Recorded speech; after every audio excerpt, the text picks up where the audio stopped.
Binisita naman natin ang ating alagang kambing. Iisa-isa pa rin siya hanggang ngayon.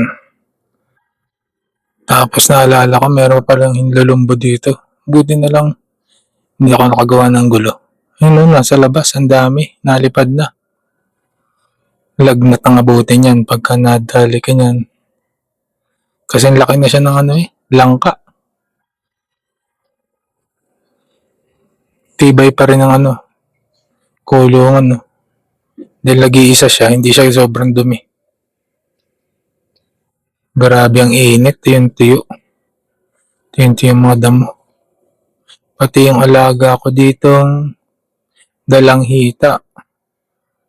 Tuyo na. At least buhay pa. Ayan, no? Katakot tuloy lumapit sa kulungan.